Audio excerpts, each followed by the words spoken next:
Welcome to Genesis Marks the Spot, where we raid the ivory tower of biblical theology without ransacking our faith. My name is Carrie Griffel, and today in our episode, I have a special guest, and I'm going to do another thing that I've kind of done before. I've done a reading of Genesis 1 where I've compared two ways that we can interpret it. I went through a reading that was more scientific versus one that was more contextual to the worldview of the ancient person. So I think it's time to do a little more of that type of compare and contrast reading, because it's fun and it's useful.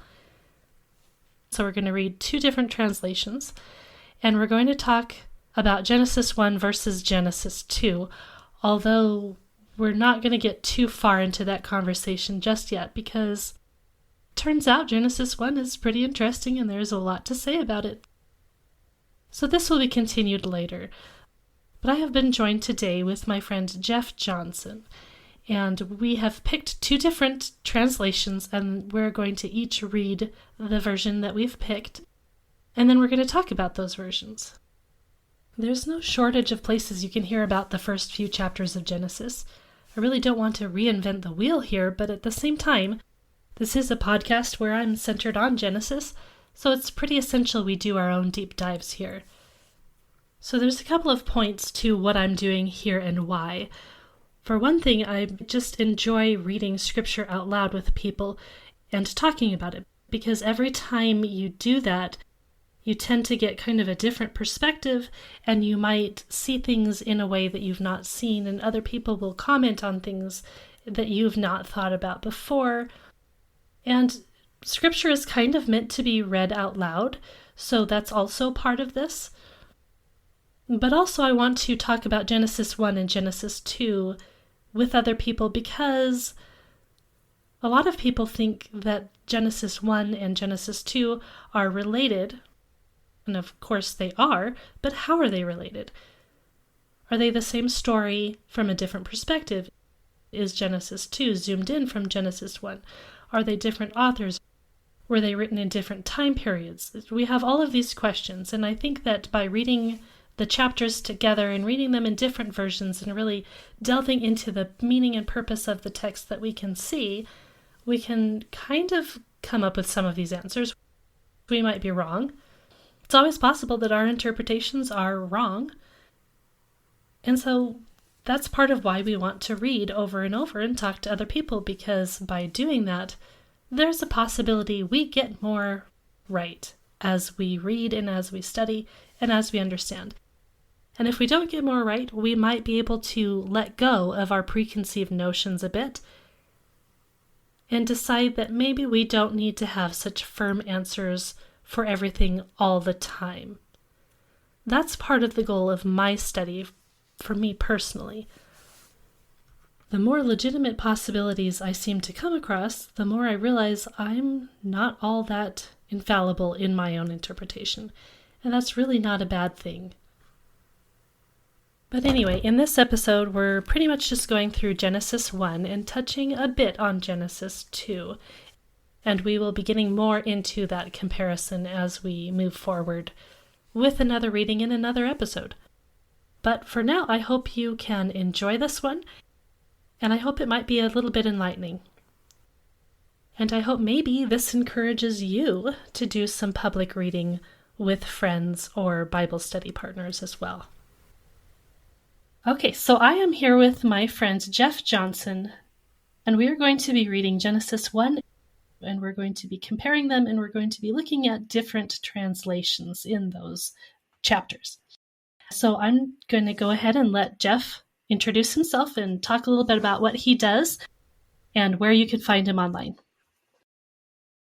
I am just a fan of your podcast, I must say. I'm honored and privileged to be asked to be here on Genesis Marks the Spot because I listen to it every week. But for myself, I do not have a theology degree. I'm not a PhD. I do have a postgraduate degree in English, so I have a master's degree, but I am passionate about Bible study. I have been teaching Sunday school classes for a long time, and anybody who comes to them or listens to them will tell you that they're not your average Bible class that you might get. I study the scholarly materials and I bring as much of that as I can to my classes. And since COVID, I have been recording my classes. It's one of the few things that might be a positive to come out of it.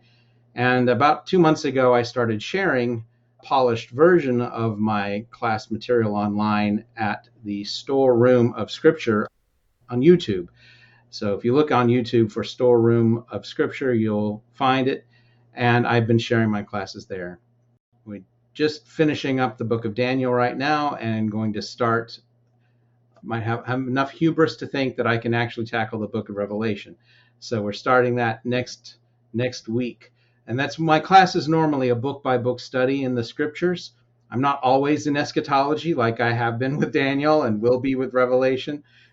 In fact, I've kind of avoided it till recently, but that's where we are right now. So I'm teaching book by book, and periodically I do topical studies as well. But I'd love to have you come visit the Storeroom of Scripture, and I'm excited to look through Genesis today. Yeah, I really highly recommend anyone who's interested in Revelation, and I hear most people tend to be. And if you are, really just go ahead and subscribe to Geoff's channel and follow along, because I've seen some of his preparation for his class, and it is just phenomenal stuff. And I'm not a person who likes eschatology, and so I'm going to be following along and learning a lot, and it's going to be great. So, but today we're going to talk about Genesis. We're going to do kind of a deep dive into that. I'm not sure how far we're going to get into Genesis 1 and 2, but we are going to be reading two different versions and talking about what we think the text might be saying and some different options there. So I'm going to be reading the New King James Version, and partly I chose this as a foil for what Geoff chose. And partly I chose this because I grew up with the King James Version, but I had no idea that there was a New King James Version, and oddly enough, that's easier to understand than the King James Version. So I'm going to go ahead and start with that today. And I'm just going to go ahead and start reading. In the beginning, God created the heavens and the earth. The earth was without form and void, and darkness was on the face of the deep. And the Spirit of God was hovering over the face of the waters. So that's the first two verses of Genesis 1. And then the Lexham English Bible is the translation I chose. I chose it because it keeps the word Yahweh in the running text as a proper name. And I like seeing the proper name of God reflected as a name. And I also chose it because it tends towards formal equivalence instead of dynamic equivalence. So it hews a little closer to the original phrasing of the Hebrew, which can make it awkward at times, just like the New American Standard. But that it's a trade-off I accept to be a little more literal. So here's the Genesis 1 and 2 from the Lexham English Bible. In the beginning, God created the heavens and the earth. Now the earth was formless and empty, and darkness was over the face of the deep, and the Spirit of God was hovering over the surface of the waters. So far, I think they're pretty similar. The idea of without form and void, and formless and empty, those are kind of good parallels to understand the concept of the Hebrew terms that are underneath that. And I've talked a little bit about that in previous episodes. There's also the instance of the face of the deep, which is both the same in my version and Geoff's version, but my version goes to the face of the waters at the end, whereas Geoff's version goes to the surface of the waters. Do you think that's much of a difference there, Geoff? Oh, no, not in meaning.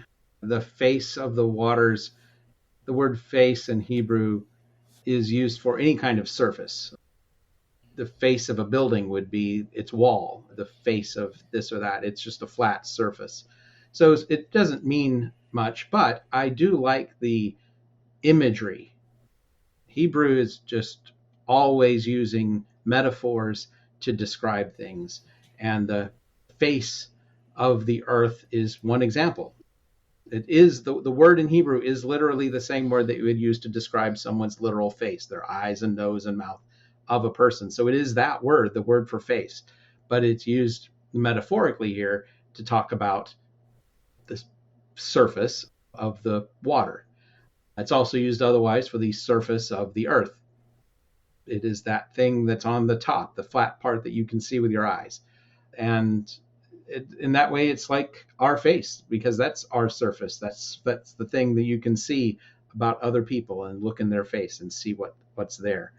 So yeah, I like the metaphorical language of face in the New King James, but surface is also the meaning that's being conveyed there. Yeah, and what do you think about these first two verses as far as the rest of the days of creation? Is it the first creative act, or does it describe something else other than that? Well, I think it's not the first creative act. I'm in line with Dr. Heiser's arguments on this interpretation of verse 1 and others who say that it is describing when God began, opening condition, when God began creating the heavens and the earth, you might say. This was the situation. The earth was formless, empty, darkness was on the face of the deep. And to me, that sets up the main problem, the problems that God will overcome through his creative acts. He's going to give the earth form. He is going to fill it so it is no longer empty, and he will bring light to it. So to me, that this is describing the starting conditions when God began, which starts in verse 3. Yeah, let's move on to that one. Verse 3 in the New King James Version says, "Then God said, 'Let there be light,' and there was light. And God saw the light, that it was good, and God divided the light from the darkness. God called the light day, and the darkness he called night. So the evening and the morning were the first day." Now, a lot of the Lexham English Bible is almost verbatim, starting back in verse 3.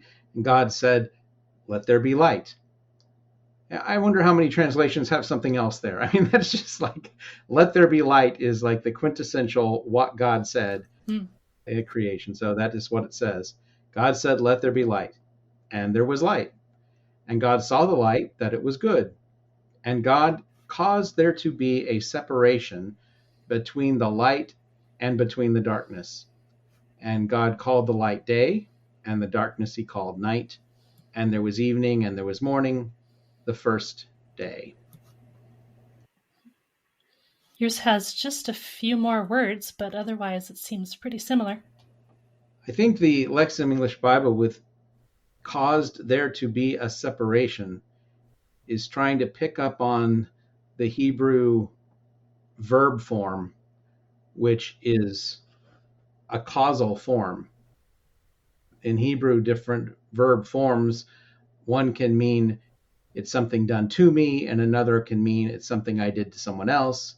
And in this case, it is God causing the separation between the light and between the darkness.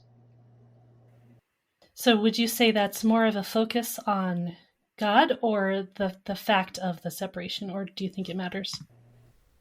Definitely the focus puts it on God being the cause of the separation. God caused the separation to be. Like, in one sense, God separated. It's the emphasis is on the things he's separating, the light and the darkness. Here it seems to be the focus is on the separation itself. God caused the separation to occur between the light and the darkness. So the separating is put on the emphasis there, as opposed to the result of the separation, which is light and dark. It's a subtle difference, and I don't know that there's a lot of theological insight to be had in noting the difference, but I do think that there's just a little more emphasis in that Hebrew verb on what God is actually doing, which is to cause a separation. The separation is the thing that God is causing. And the result of the separation is light and dark. And I think both our translations end with the first day, right? And I have learned that the Hebrew here is actually different. The first day is actually day one. It which is a different way of saying it. It's not first, second, third. It's not the ordinal number in the order in which it was, but it's the cardinal number one. Day one is happening. And again, how much distinction there can be or theological meaning behind that, I don't know. But I think it is interesting to note that the writer could have said first day, like he says second and third, but chose to say day one, that uh, echad, that one, day one. I don't know if there's meant to be some echo in the Shema, Hear, O Israel, the Lord thy God is one, echad, or anything along those lines, but it is interesting that it comes up right here and is different than how the rest of the days are described. Yeah, it's almost like the day is labeled and named instead of just, well, here's the very first day of all of history, perhaps. Mm-hmm. Yeah. Okay, so let's go on to the next part. Starting in verse 6, the New King James Version says, Then God said, Let there be a firmament in the midst of the waters, and let it divide the waters from the waters. Thus God made the firmament, and divided the waters which were under the firmament from the waters which were above the firmament. And it was so. And God called the firmament heaven. So the evening and the morning were the second day. Yeah, we're going to have something to talk about here for sure. Right? I'll read verses 6 through 8 here in the Lexham English Bible. And God said, Let there be a vaulted dome in the midst of the waters, and let it cause a separation between the waters. So God made the vaulted dome, and he caused a separation between the waters which were under the vaulted dome and between the waters which were over the vaulted dome. And it was so. And God called the vaulted dome heaven. And there was evening and there was morning, a second day. Yeah, the Lexham English Bible has a very interesting translation of that section. Yeah, they use the term rachia, the Hebrew word, and they translate it as the vaulted dome. The word firmament has become so commonly used in English to describe the heavens that we hear about the firmament in the sky and we think of stars and maybe clouds or maybe things that are above us, but we just think of stars and space normally in my mind. But vaulted dome doesn't evoke that image. Vaulted dome is definitely applying the ancient Near Eastern idea that God put a tangible dome above the face of the earth in order to create this separation between waters. And it seems to make a difference in what it's talking about, how it's doing the separation, how the dome is separating in the Lexham English Bible. Because it says, He caused the separation between the waters which were under the vaulted dome and between the waters which were over the vaulted dome. That seems more complex than just there's a thing that separates two types of waters. And notice that same verb form, to cause something. In the first day, it is God causing the separation between the light and the dark. In the second day, God creates the vaulted dome, but it's the vaulted dome that causes the separation between the waters above and the waters below. So God is still ultimately the cause, but the thing that's doing the separating is what God created, that is the dome. So he's using something else in order to accomplish his purposes on day 2. Yeah.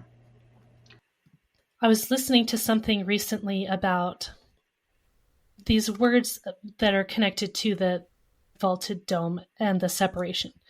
And there's kind of a distinction that you could make that there is supposed to be space between things. It's hard to really get this across in just a simple phrase in English, right? Because you can use a prepositional phrase like under something or over something or from something, and those can mean different things in different contexts, right? So I think that maybe that's what the Lexham English Bible is trying to get at, is that it's not necessarily as straightforward as there's a thing in between two other things, right? Like it's focusing on the fact that there is legitimate stuff under it and above it, if that makes sense. And the thing that's above it belongs there. The things that are above it belong there, and the things that are under it belong there.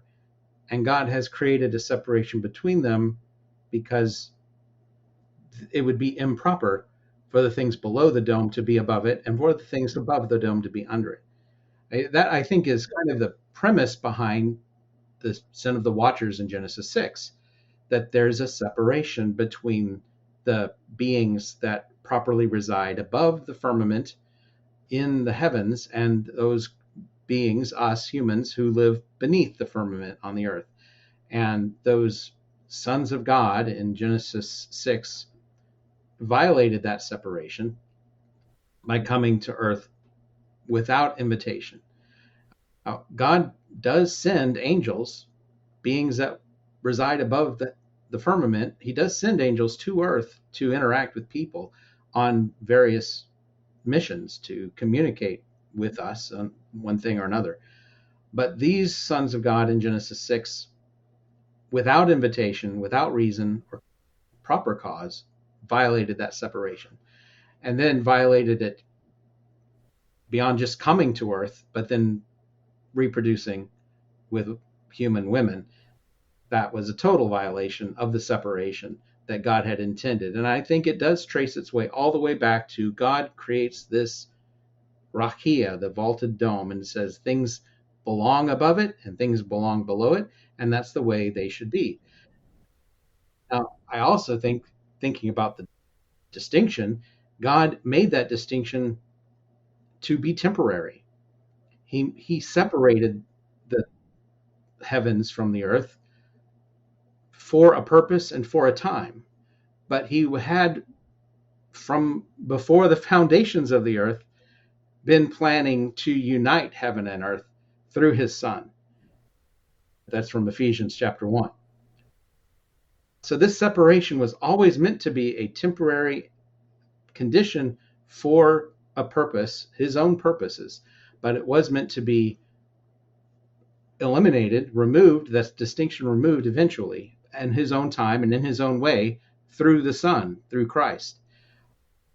And it is our constant violation of his plan of trying to do it on our own terms and in our own way, through the watchers in Genesis 6, the Tower of Babel in Genesis 11, that we are trying to unite heaven and earth in our own way, and that is a recipe for disaster. Yes, absolutely. I've been thinking about that a lot, about how we think of these, Genesis 3 in particular as the fall, but it's really the boundary crossing that is the genuine problem. And that's what we see here in Genesis 1 over and over, is boundaries and separations. Like God is ordering things in a particular way because there's purposes behind that. And when those boundaries are crossed or eliminated or disregarded, there are consequences to that. Totally agree. And we can't always understand the purposes. God's purposes are often inscrutable, but that doesn't mean that they're not legitimate and that violating them will still bring terrible consequences. Yeah, and that's why we can look at the entirety of Scripture to see what those purposes are, rather than pulling out little verses here and there. It's the whole narrative and the whole story arc that matters, rather than proof texts. But that makes it a lot harder to study and to understand, I think. Yes, if you can't just isolate a few verses and come to your own conclusions, that it is harder because you need to read more and think more about what it is the scripture is telling you. Yeah. Yeah. Okay, so let's move on to the third day, which is a very interesting one. I'm going to go ahead and read the whole section about the third day, starting in verse 9 of the New King James Version. Then God said, "Let the waters under the heavens be gathered together into one place, and let the dry land appear." And it was so. And God called the dry land earth, and the gathering together of the waters he called seas. And God saw that it was good. Then God said, "Let the earth bring forth grass, the herb that yields seed, and the fruit tree that yields fruit according to its kind, whose seed is in itself, on the earth." And it was so. And the earth brought forth grass, the herb that yields seed according to its kind, and the tree that yields fruit, whose seed is in itself according to its kind. And God saw that it was good. So the evening and the morning were the third day. All right, and here's the LEB. And God said, "Let the waters under heaven be gathered to one place, and let the dry ground appear." And it was so.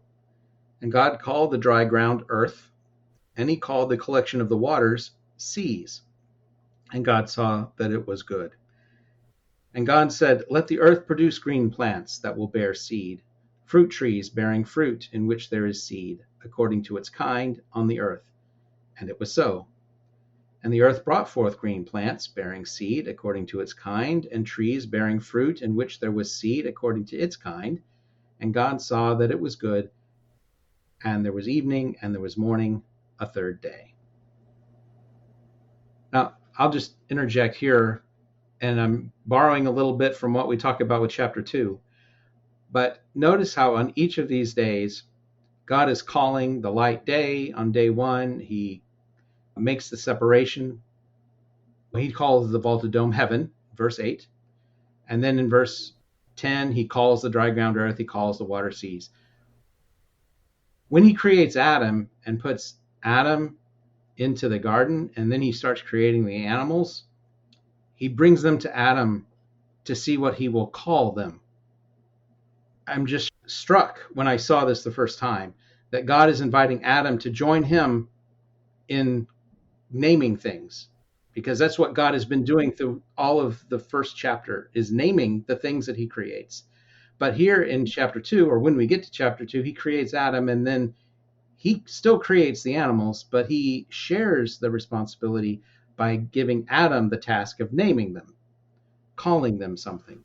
So to me, this is just that divine function of naming the things that are created gets shared with Adam. I just find that profound.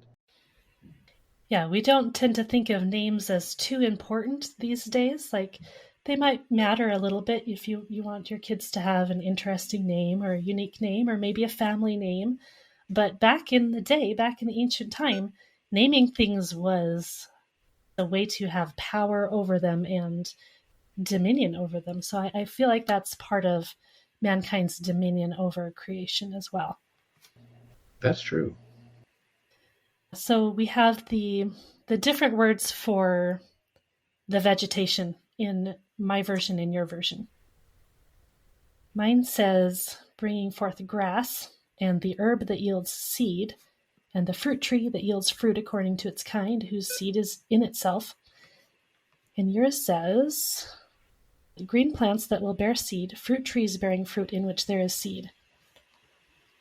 So it's like mine has 3 different things and yours only has 2. That's weird. So I've got green plants that bear seed and fruit trees bearing fruit in which there is seed. And yours had grass for green plants, right? Grass and herb and fruit trees. On herbs. I don't have herb. Well, it's like they're separating 2 terms, it looks like. Because mine says grass and herb, and yours says green plants. It's like it's separating the green plants into 2 separate things in the New King James Version. I'm looking in some other versions. The ESV has, let the earth sprout vegetation, plants yielding seed, and fruit trees bearing fruit. So the ESV uses vegetation as an overall encompassing idea of the plants yielding the seed and the fruit trees, it looks like. I'm looking at the Hebrew underneath the Lexham English Bible, and I can see that green plants is, in the original Hebrew, two separate nouns. Mm-hmm. And they're both in absolute form, which means there's no necessary relationship between the two. It's just two nouns, one right after another. And so I think that what is happening there in the New King James is they're taking the first noun, which is related to the color green, and they're thinking of that as a thing in itself, the greenery, the green things. And then the next one is the word that's translated plants, and they're probably dealing with that as a separate thing, the plants, which they call herbs. And I have to look at the etymology. I don't have that word study up, but it probably is related to something that could be translated herb. So they're seeing, instead of green plants, they're seeing two things. And frankly, with the Hebrew being two absolute nouns, that's probably closer in intent, that we have two separate things listed instead of green plants. Mm-hmm. Yeah, because green plants, so in English, green plants, green would be an adjective and not a noun. Right, but it is definitely a noun in Hebrew. And Mm-hmm. So we're not having that adjective in the Hebrew is what we're saying, right? it's not an adjective. No, it's not the adjective green as the color. It's a thing that is green. And halot, the Hebrew and Aramaic lexicon of the Old Testament, does define that noun as grass, or it can be used of spring, the season, because that's when grass emerges. I presume that that's the idea. Again, metaphorical language for the springtime is to call it the grass season, and because that's when grass emerges. So yes, that first word is not an adjective green. It is a noun that means green things or grass. Yeah, and just doing a really quick word study on that, it looks like it is translated as grass in many places in the Old Testament. So that's fascinating.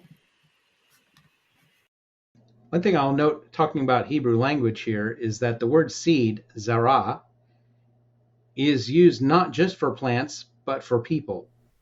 When it talks about like the seed of the woman, it's the same zarah.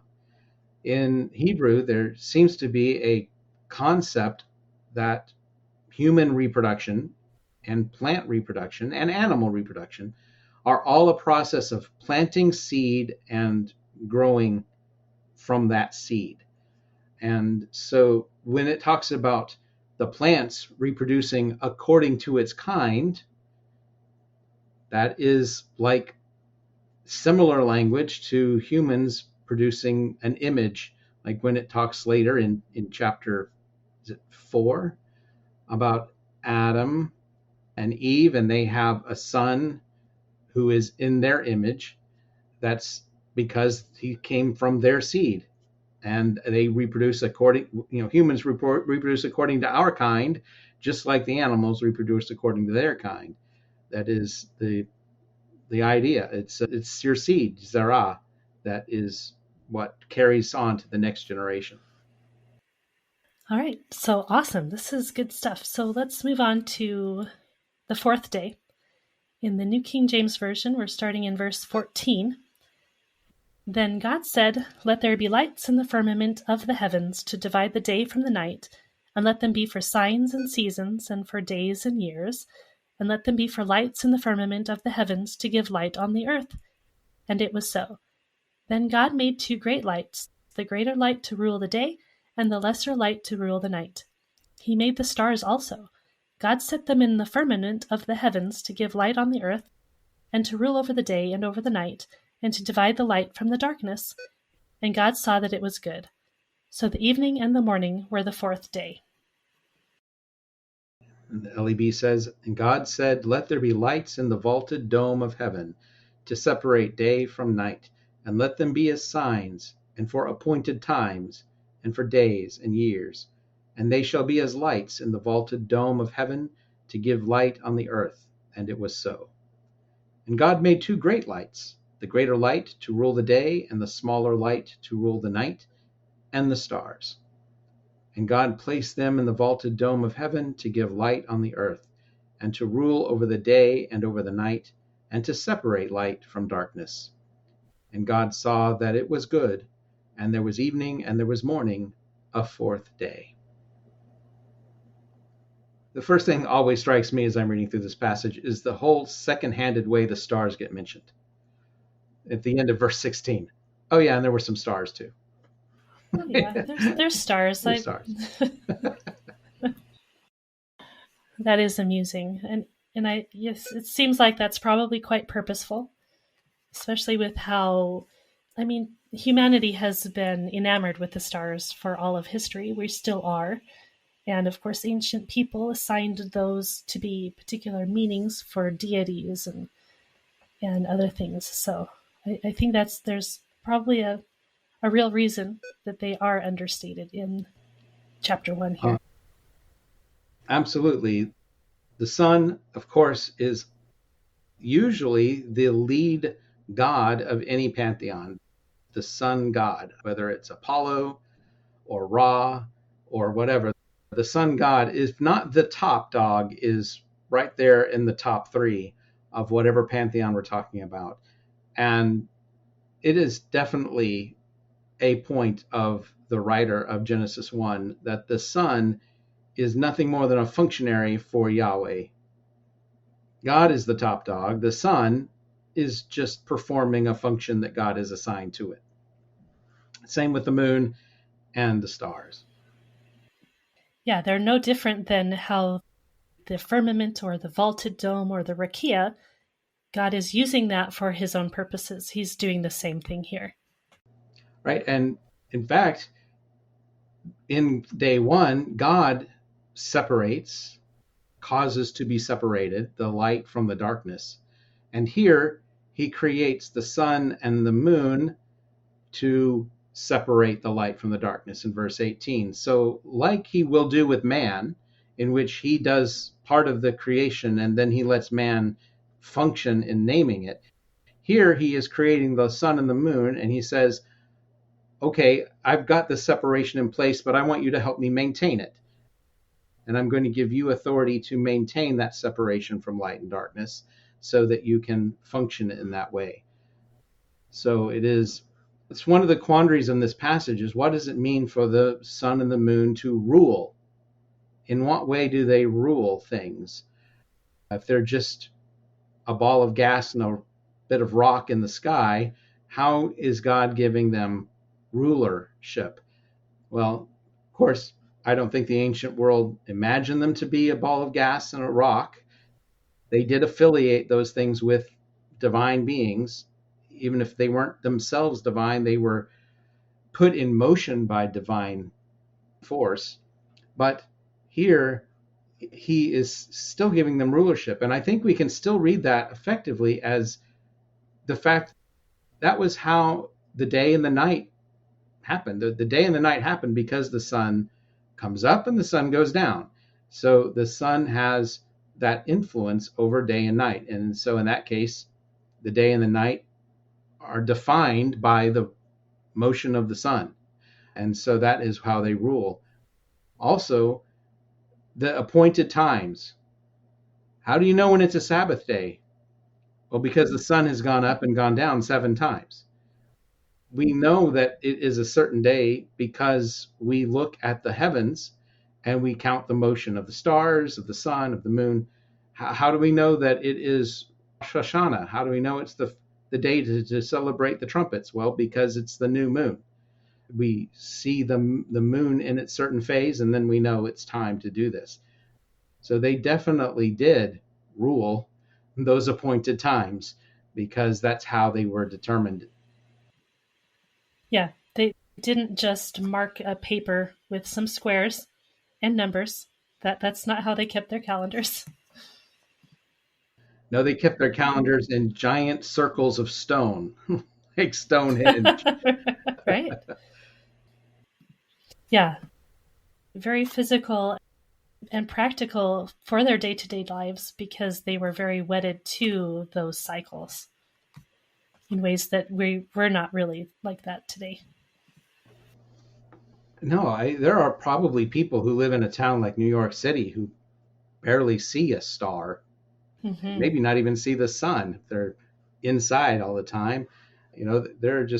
We are totally disconnected in most modern American cultures anyway from the rhythms of the sun and the moon and the stars. I I often, when I walk outside at night, I'm taking out the trash or whatever, going out in the evening, I always look up and look for Orion. And I say hello to Orion. It's the one constellation. I mean, it's so big and well defined. It's the one constellation I can look up, and I know if I'm looking at Orion, and I can see it quite clearly. I have trouble even identifying the Big Dipper or others, but Orion, I know by sight. And so I can kind of connect with some of these things as connection. And I know that there are certain times of year I'm going to see Orion when I walk out at 7 o'clock, and the other times that I won't see him then. But there's a tiny little connection that I have that connects me to the ancient world, because they every night looked up to see the stars and the constellations and relate to them, and that told them something about their lives and what the pattern and rhythms of their lives were. Yeah, so a lot of meaning there. All right, so let's go on to the fifth day of creation. Starting in verse 20 in the New King James Version, it says, "Then God said, let the waters abound with an abundance of living creatures, and let birds fly above the earth across the face of the firmament of the heavens. So God created great sea creatures and every living thing that moves, with which the waters abounded according to their kind, and every winged bird according to its kind. And God saw that it was good. And God blessed them, saying, be fruitful and multiply, and fill the waters and the seas, and let birds multiply on the earth. So the evening and the morning were the fifth day." And God said, let the waters swarm with swarms of living creatures, and let birds fly over the earth across the face of the vaulted dome of heaven. So God created the great sea creatures and every living creature that moves, with which the waters swarm, according to their kind, and every bird with wings according to its kind. And God saw that it was good. And God blessed them, saying, be fruitful and multiply, and fill the waters and the seas, and let the birds multiply on the earth. And there was evening and there was morning, a fifth day. I love the imagery in this section. Yes. It's like you're really picturing the animals moving around here, I think. Oh, yes. And I think that the Lexham English Bible captures a bit of the Hebrewism with let the waters swarm with swarms, because that is like the underlying Hebrew, which uses the noun form and a verb form of the same word to describe these swarming creatures. And that happens a lot in Hebrew, and unfortunately, most English translators try to avoid what seems redundant to our English ears. But to me, it's beautiful language. I don't care if it's redundant. It is striking and beautiful. Mm-hmm.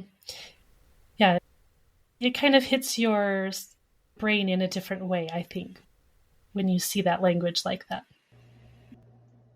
And notice that in this verse, the translators in the LEB kept the face over the birds fly over the earth across the face of the vaulted dome of heaven. So again, we have the word face, it means a surface. This kind of pushes against the idea of the atmosphere being the separation, the firmament. That's the modernist kind of scientific interpretation of the firmament is just the atmosphere, the layer of air between us and outer space. And how does the layer of air have a face, have a surface? It just really wouldn't. The waters have a surface, a face. The earth has a face, a surface, and so does the vaulted dome. It has a surface, a face, and the birds fly across the face of the vaulted dome.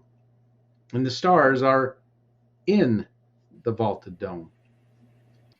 It's like they're embedded into it. Mm-hmm. The other thing that really strikes me here is that it's the sea creatures and the birds who are supposed to be fruitful and multiply. That's also applied to humanity, of course, but the earthly animals are not here told. They're not told to be fruitful and multiply in Genesis 1. And I've always wondered why that is. Oh, why? I see. The birds and the sea creatures are told to be fruitful and multiply, but not the land creatures. Mm-hmm. They are told that after the flood, the land creatures can then be fruitful and multiply. So I don't know what that means.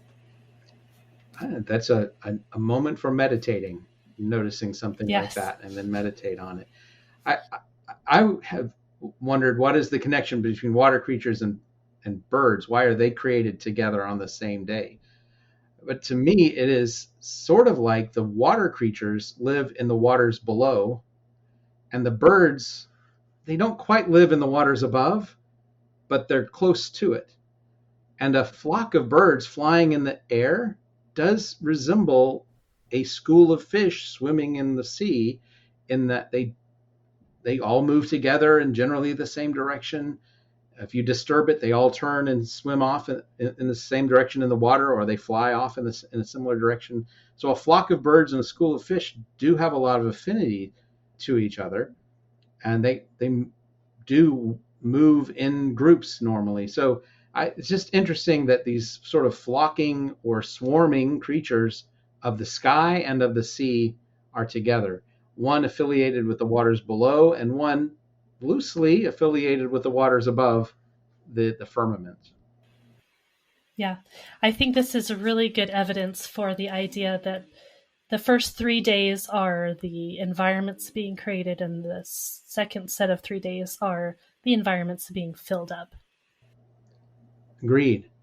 And look, when we get to talking about possibly the connections between Revelation and Genesis, I'm wondering if there isn't something to do with birds having that affinity with the heavenly realm and the face of the vaulted dome, because birds in the book of Revelation have a kind of special status too. Just noticing. Aha. Something for future delving into. I love it. Well, let's go to day 6. And there's a lot here, but I think I'm just going to go ahead and read the whole day. Starting in verse 24 in the New King James Version. Then God said, "Let the earth bring forth the living creature according to its kind, cattle and creeping thing, and beast of the earth, each according to its kind." And it was so. And God made the beast of the earth according to its kind, cattle according to its kind, and everything that creeps on the earth according to its kind. And God saw that it was good. Then God said, "Let us make man in our image, according to our likeness. Let them have dominion over the fish of the sea, over the birds of the air, and over the cattle, over all the earth, and over every creeping thing that creeps on the earth." So God created man in his own image. In the image of God he created him. Male and female he created them. Then God blessed them, and God said to them, "Be fruitful and multiply, fill the earth and subdue it. Have dominion over the fish of the sea, over the birds of the air, and over every living thing that moves on the earth." And God said, "See, I have given you every herb that yields seed which is on the face of all the earth, and every tree whose fruit yields seed. To you it shall be for food. Also to every beast of the earth, to every bird of the air, and to everything that creeps on the earth in which there is life, I have given every green herb for food." And it was so. Then God saw everything that he had made, and indeed it was very good. So the evening and the morning were the 6th day. And God said, "Let the earth bring forth living creatures according to their kind, cattle and moving things, and wild animals according to their kind." And it was so. So God made wild animals according to their kind, and the cattle according to their kind, and every creeping thing of the earth according to its kind. And God saw that it was good. And God said, let us make humankind in our image and according to our likeness, and let them rule over the fish of the sea, and over the birds of heaven, and over the cattle, and over all the earth, and over every moving thing that moves upon the earth. So God created humankind in his image. In the likeness of God he created him. Male and female he created them. And God blessed them, and God said to them, be fruitful and multiply, and fill the earth, and subdue it, and rule the fish of the sea, and the birds of heaven, and over every animal that moves upon the earth. And God said, look, I'm giving to you every plant that bears seed which is on the face of the whole earth, and every kind of tree that bears fruit. They shall be yours as food. And to every kind of animal of the earth, and to every bird of heaven, and to everything that moves upon the earth in which there is life, I am giving every green plant as food. And it was so. And God saw everything that he had made, and behold, it was very good. And there was evening, and there was morning, a sixth day. There's a lot here, but what I'm kind of excited about is that now, here at the end, I'm seeing 3 different types of vegetation that matches with the 3 different types we were talking about earlier. That's exciting when I notice things like that. I'm noticing that same phrase, green plant, there, which happens in verse 30 towards the end. I'm giving every green plant as food, is again those same 2 nouns. So it could be, again, it could be herb and grass. But here is green plant. What did the New King James say there at the end? I'm giving what as food? Let's see. I have given you every herb that yields seed, which is on the face of all the earth, and every tree whose fruit yields seeds. And to every beast of the earth, to every bird and creeping thing, I've given every green herb for food. So it doesn't use grass. Green herb. But it does use the word green. Let's go ahead and skip into chapter 2 just for a second, because this connects so well. When chapter 2 begins, we have, starting in verse 5, before any plant of the field was in the earth, and before any herb of the field had grown. For the Lord had not caused it to rain on the earth, and there was no man to till the ground. So we have vegetation here, and this is one reason why people think that there's a contradiction between chapter 1 and chapter 2. And I think part of that is the way chapter 2 describes itself in verse 4, where it says, in the New King James Version, it says, this is the history of the heavens and the earth when they were created. So that kind of indicates to people, well, this is retelling the entire story of the creation of the world. Now, I think there's a better way to look at that phrase and its purpose there. I don't think it's literally saying this is a repetition of Genesis 1 in the same way that Genesis 1 presents creation. But that's kind of another whole topic of discussion we can't get into right now. But I think the difference in the terminology and the words used there's reasons for that difference. And I mean, we don't even have time to point that out too much right here, but I just want to kind of leave that there since we're kind of talking about that now. We kind of need to wrap this up, but we didn't get as far as I had kind of thought we might, which it makes sense. When you're starting to talk about Genesis, there's a lot to say. Should we go ahead and finish the 7th day? So we finished the whole 7 days. Yeah, let's go ahead and finish that. And maybe I can have you back and we can kind of continue this line of thought that we've got. I'd love to. Okay, great. So the 7th day starts in chapter 2. And in the New King James Version, it says, thus the heavens and the earth and all the host of them were finished. And on the 7th day, God ended his work which he had done, and he rested on the 7th day from all his work which he had done. Then God blessed the 7th day and sanctified it, because in it he rested from all his work which God had created and made. And mine says, and heaven and earth and all their array were finished. And on the seventh day God finished his work that he had done, and he rested on the seventh day from all his work that he had done. And God blessed the seventh day, and he sanctified it, because on it he rested from all his work of creating that there was to do. I have to admit, I do not like the translation array in verse 1 of chapter 2. Heaven and earth and all their array. The word in Hebrew is sabah. It's the word for a host, like in the Lord of hosts. It's usually plural, sabaoth, hosts. Here it is singular. And I think that is meaningful because he creates heaven with the stars and the sun and the moon. And we didn't talk about it back then, but he also created angels at some point. He created denizens of the heavenly realm. If you look at the book of Jubilees from intertestamental times in Second Temple literature, then he created them on day one when he created light. And I guess that makes sense to them because angels were beings of light. They were part of God's light on earth, as it were. So angels were equated with light or associated with it. I've heard people like Mackey at the Bible Project and others argue for day 4 when the sun and the moon and the stars are created, and I kind of gravitate to that. But at some point, he creates the heavenly host, as it's referred to throughout Scripture later, the heavenly host. But he also created then the people, humankind, and the animals, and the birds, and the fish, and all of that, which would be the earthly host, the denizens below the heavens. But here in this verse, beautifully, the heaven and the earth and all their host, singular, were finished.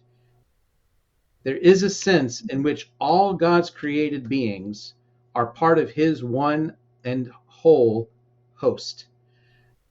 So he is the God of all of them because he created all of them. And we are all, in one sense, the host of God, singular.